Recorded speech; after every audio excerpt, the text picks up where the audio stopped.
दोस्तों, गुजरात के chief minister, मुख्यमंत्री, वजीर आला विजय रूपानी की छुट्टी हो गई। कहा तो उन्होंने ये है कि बीजेपी में तो मैनेजमेंट बदलने की एक रीत है, बहुत पुरानी, बदलते रहते हैं। मुझे भी बदल दिया गया, मैं 5 साल तक मैंने काम किया, ये बहुत होता है। लेकिन सच्चाई ये नहीं है। अगर बीजेपी में मैनेजमेंट बदलने की ये रीत होती तो उनके अचानक एक दिन इस्तीफा न देना पड़ता। पहले ही से लोगों को मालूम होता कि ये जाने वाले। अचानक इस्तीफे की वजह क्या है? उन्हें निकाला गया है, और निकाला इसलिए गया है दोस्तों कि ये बात तब सामने आ गई है कि कोविड की दूसरी लहर में गुजरात में जो उन्होंने और उनकी सरकार ने बताया था कि 16,000 गुजरातियों की मौत हुई है, डेथ हुई है, वो गलत था। मरने वालों की तादाद 3 लाख। और उसकी वजह से बीजेपी, गुजरात बीजेपी में कानाफूसियाँ हो रही थी कि अगर विजय रूपानी रहते हैं तो बीजेपी अगला चुनाव नहीं जीत पाएगी गुजरात में। बिल्कुल यही हाल उत्तर प्रदेश का था और है।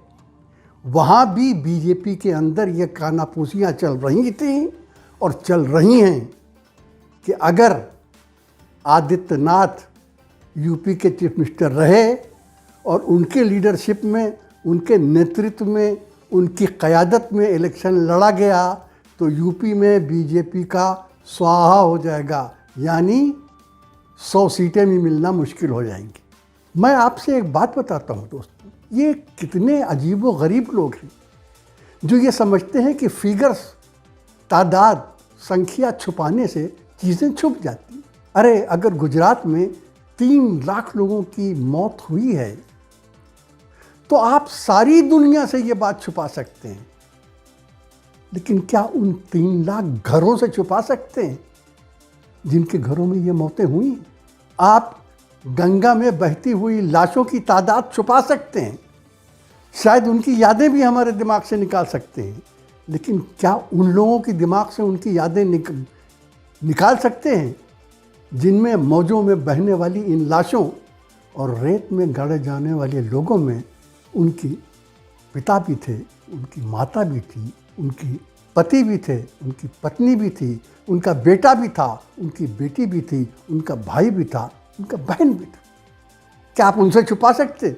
आप शमशान घाट के चारों तरफ ऊंचे ऊंचे पर्दे लगाकर लोगों की निगाहों से जलती हुई चिताएं छुपा सकते हैं, लेकिन उन चिताओं में जो जले हैं, क्या उनके घर वालों से भी आप छुपा सकते हैं कि ये उनकी चिताएं थी? अगर आप उनसे नहीं छुपा सकते तो फिर वो दुनिया से भी नहीं छुपेगा, क्योंकि इन लोगों की आहें, इनके आंसू नेपथ्य में गूंजेंगे, इनकी आहें फ़ज़ाओं में गूंजेंगी और सारी दुनिया को सुनाएगी। और यही वजह है कि आज दुनिया क्यों नहीं मान रही है कि हिंदुस्तान में कोविड से मरने वालों की तादाद सिर्फ 4 लाख है। वो कहते हैं कि तादाद 10 गुना ज़्यादा है, हो सकता है उससे भी ज़्यादा हो।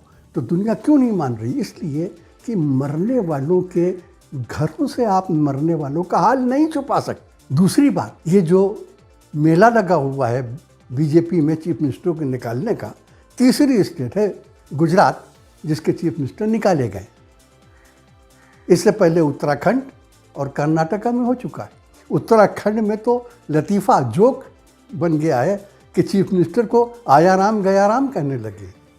एक चीफ मिनिस्टर आए और गए, दूसरे आए और गए, और अब तीसरे आए हैं, उन्होंने आते ही गवर्नर को चलता कर दिया।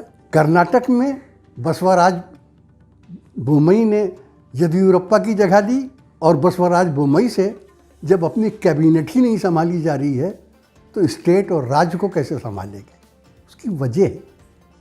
उसकी वजह ये है दोस्तों, दर्शकों, हम पहले भी बता चुके हैं, बीजेपी के लिए इलेक्शन जीतना बहुत आसान, क्योंकि इलेक्शन तो कम्युनल नारों से भी जीता जा सकता है, सांप्रदायिक नफरतें फैलाकर भी जीता जा सकता है, लोगों को डिवाइड करके और बांट कर भी जीता जा सकता है, लेकिन गवर्नमेंट वैसे नहीं चलाई जा सकती। गवर्नमेंट चलाने के लिए, शासन चलाने के लिए, हुकूमत चलाने के लिए लियाकत चाहिए, योग्यता चाहिए, एबिलिटी चाहिए। और बीजेपी में जिन लोगों में लियाकत थी, जिन लोगों में योग्यता थी, जिन लोगों में एबिलिटी थी, वो या तो ऊपर चले गए या निकल गए या निकाल दिए गए।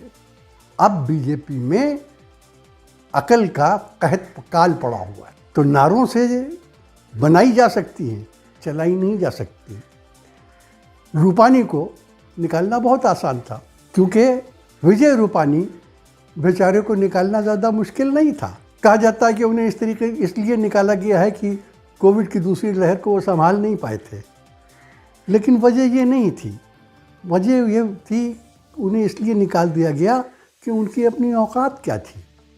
वो तो चीफ मिनिस्टर बने थे अमित शाह की इनायत, मेहरबानी और दया से। आदित्यनाथ योगी के खिलाफ भी वैसी ही बातें, जैसे मैंने अभी कहा, गूंज रही हैं, कानाफूसियाँ हो रही हैं, लेकिन बीजेपी की हाईकमान को हिम्मत नहीं पड़ी। और जब मैं बीजेपी की हाईकमान कहता हूँ तो बहुत साफ नरेंद्र मोदी और अमित शाह कहता हूँ। उनको हिम्मत नहीं पड़ी कि आदित्यनाथ योगी को निकाल सके। यूपी में आज बहुत बेचैनी पाई जा रही है अंदर। लोग समझ रहे हैं कि मामला बहुत गड़बड़ हो गया है। लोग समझ रहे हैं कि चीज़ें हाथ से बाहर चली जा रही। और यूँ भी बहुत साफ नज़र आ रहा है कि बीजेपी हर मोर्चे पर, हर मुहाज पर, हर फ्रंट पर फेल हो रही है। अभी आपने देख लिया, इतने दिनों से अकड़े हुए थे किसानों को, उनकी बात सुनने को तैयार नहीं थे। आखिर झक मार के खट्टर सरकार को उनके आगे घुटने टेकना पड़े हैं, उनकी डिमांड्स मानना पड़ी है। आयुष सिन्हा को छुट्टी पर भेजना पड़ा है, इंक्वायरी का ऑर्डर देना पड़ा है, मरने वाले के घर के 2 मेंबरों को नौकरी देने का वादा करना पड़ा है। और ये सब कुछ कह रहे हैं। क्या कह रहे हैं ये आपको थोड़े दिनों में सुनाई देगा। तो दोस्तों, आज बात यहीं ख़त्म करते हैं। अगले वीडियो तक के लिए हसन कमाल, आज़म साहब, डॉक्टर सलीम और फैसल सैयद को इजाज़त दीजिए। और एक बार फिर यूट्यूब पर हमें सब्सक्राइब करना न भूलिएगा। जय हिंद, खुदा हाफिज़।